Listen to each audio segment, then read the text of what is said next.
It's interesting that you brought that up about the Tai Chi, because I wanted to make a video about that, and that, it's a good time to make it now. But like, generally when I see when I think about Tai Chi, I think positive, and I'm like, that's good, right? But recently, like, there was a Chinese guy, like pretty much like almost straight out of China, like barely speak any English at all. He came to my school, and he lives in Chinatown, and he came to visit my school, to check out my school. And then later on I found out that he practices Tai Chi, and he said that he's been doing it for 15 years. Now, we're trying to communicate to each other, but it was kind of a barrier because I couldn't really understand him that well, and he couldn't understand me that well. So we ended up using like this app on the phone to try to communicate. But basically, what I got from him, and it kind of got me to see things a little differently. But like, generally speaking, we were supportive of each other, but he was saying, it's almost like he was saying that the way that like when you exercise, it's almost like he was saying when you do like weight training and calisthenics, that's not good for you. Or like, how I view like cage fighting, like I know that that's not healthy, but it's almost like some Tai Chi people would view even calisthenics is not healthy, even bench pressing is not healthy, even barbell squats is not healthy, hitting the sandbag is not healthy, hitting the punching bag is not healthy. Like, it gets to this point where I ended up feeling like maybe how the MMA fighters feel, like, like this is too soft for me, like, because I'm 34 years old right now, and there's no way that I'm just gonna practice just like standing there and meditating in slow movements, like not doing any strength training, not doing any flexibility training. I mean, like, that right there became a conflict, and I'm like, you know what, I can't promote that. Like, basically, like, and that's not necessarily Tai Chi. The Tai Chi could have been like very much corrupted to the point where they're like all focused on the internal, and they don't even care about the external at all. And another thing that I was thinking about was like, like, I'm talking to this dude, but he doesn't look like he's in great shape, and my father looks like he's in way better shape than this dude. And then I'm like, to me, I'm like, how is a Tai Chi person who's focused only on the internal, how is he supposed to prove to me or anybody out there that he's qualified in what he does? That became a question for me too, because I'm like, like, at least with the external, you could generally see whether or not somebody is representing like health and stuff like that. But how are you supposed to know if somebody's who's healthy in the inside, or like is truly like a Tai Chi master and things like that? And it's just like, I got to see when I met a person that was claiming Tai Chi, that did it for 15 years, and he actually, was learning in China. It just got me very skeptical about everything. You know what I mean? Because to me, it's almost like somebody who comes up to me saying, "Oh, I practice Zumba, and I'm more healthier than you," and I'm like, how are you more healthier? Like, what, are you gonna live longer than me? Is your heart stronger than mine? Are you physically stronger than me? Are you more flexible? Like, are you truly more healthier than me? Because I think it almost ends up becoming a competition to see who could represent health to the highest level. And then it's like, I'm not about the cage fighting, but if you're talking about like health, then which training method is gonna lead you towards the greatest health for your life, for like eternity, or like for your entire life?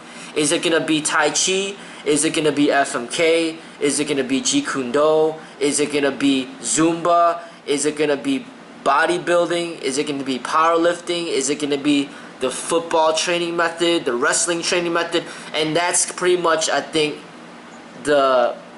becomes the debate amongst all trainers out there, personal trainers, to Tai Chi instructors, to Kung Fu instructors, to Wushu instructors, to whatever instructor out there, to pretty much prove like this training method will help you be the healthiest you possibly can be. And what I'm training in is my method. You know, that I don't agree to the MMA, and then I also don't agree to what they're saying is Tai Chi, because whatever this guy is saying is Tai Chi, I'm saying that this is not the way towards ultimate health. Because to me, meeting him, he clearly was not, in my eyes, representing optimum health.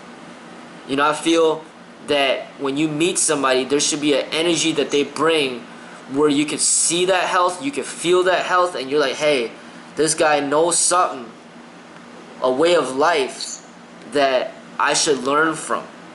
You know, and like, my objective is to be that example where when people meet me, they see me, they're like, hey, you know, I want to live like the way this guy's living because he looks like a healthy person. You know, that's my objective. You know, and that's what I feel the martial arts should lead towards. You know, like you were saying before.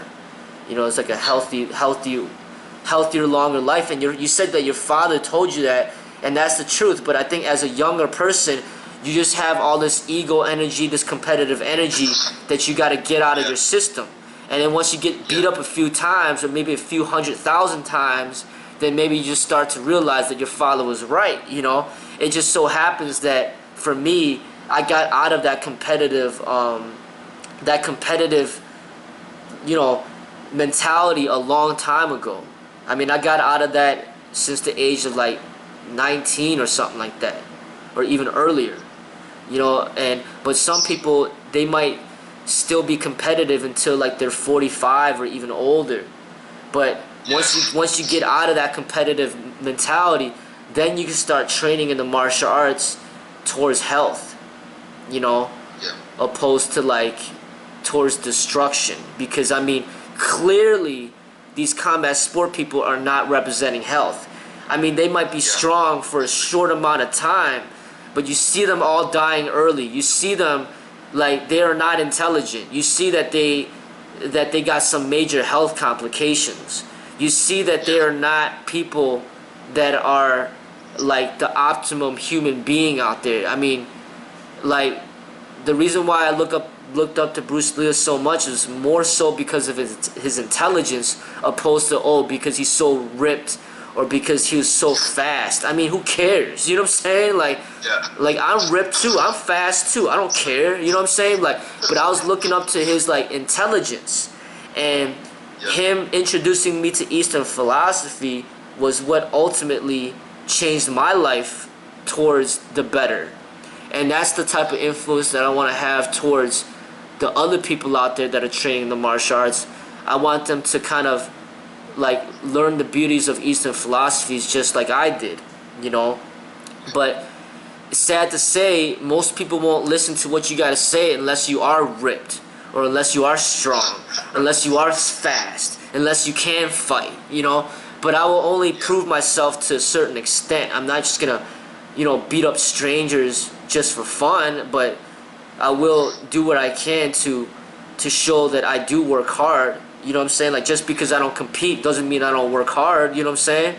Like, I work hard too. You know, and that's pretty much what it boils down to. I think people just they gravitate towards people that work hard, and you basically have to just demonstrate that you work hard in order to get their respect. You know, and you don't necessarily have to beat people up to get people's respect, you know. And I refuse to do that. But, you know, maybe I'll beat up on my students a little bit, but not too bad, you know, like stuff like that, you know, like, because that's part of their training, you know. But like, if you're talking about like fighting another martial arts master to death just to prove yourself, that's like the stupidest thing you could do in my eyes. You know what I'm saying? It's like playing like Russian roulette or something like that. I don't do that. You know what I'm saying? So, but yeah. Yeah.